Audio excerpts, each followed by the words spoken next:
Recently, some more disquieting evidence has come to light. In the United States, they have found genetic abnormalities in the children of GIs who returned from Vietnam more than 10 years after the Vietnam War, when the GIs had contact with this chemical. If those reports are borne out, the question we must ask is, should this chemical be so freely available? When you started to sell SBK here in the shop, were you aware that it contained 2,4,5-T and 24D? Well, we were aware that it was, this is going back quite a number of years now, that it was a chemical with a limited application. It answered a particular need, and that was it, really. Are you alarmed at the growing evidence, it seems, of further side effects than were first realised about these chemicals? Well, we were concerned after the Seveso incident, and we have been concerned since then. But in the absence of any clear direction from government health authorities, it seems to us that there's no definite proof that this is harmful. However, I should add that there is a very limited sale of this particular product.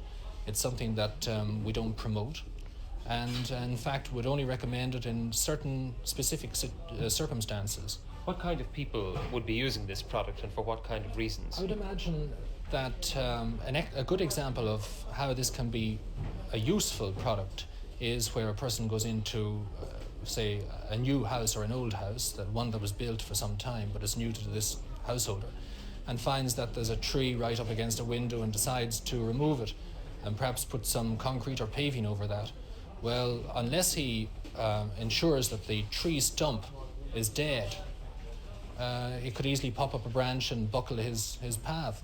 So what you do is you drill a few holes in the stump of the tree and pour this stuff in, and it kills off the tree stump.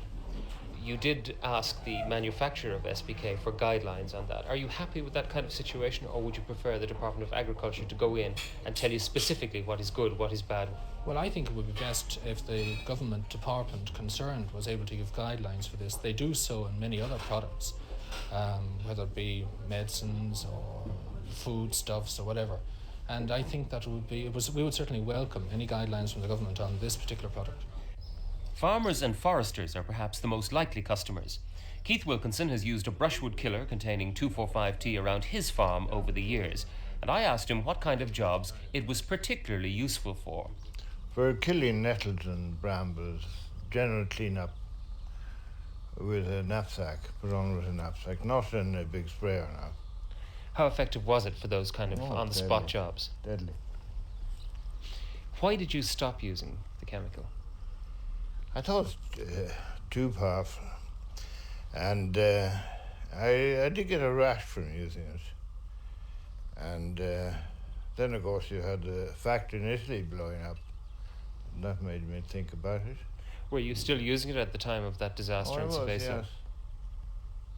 At any stage when you're using these farmyard chemicals, are you made aware of the possibility that they are dangerous? If you read the small print, yes.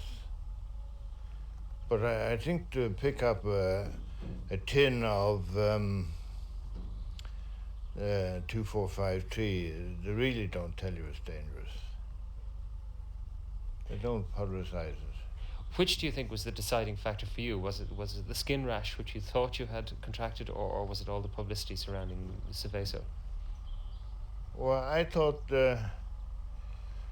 she had 2 young daughters-in-law, and I thought the risk with them was too much, you see. Spraying this thing, you have to go around and see if they're pregnant or not before you spray it. It is a bit dangerous.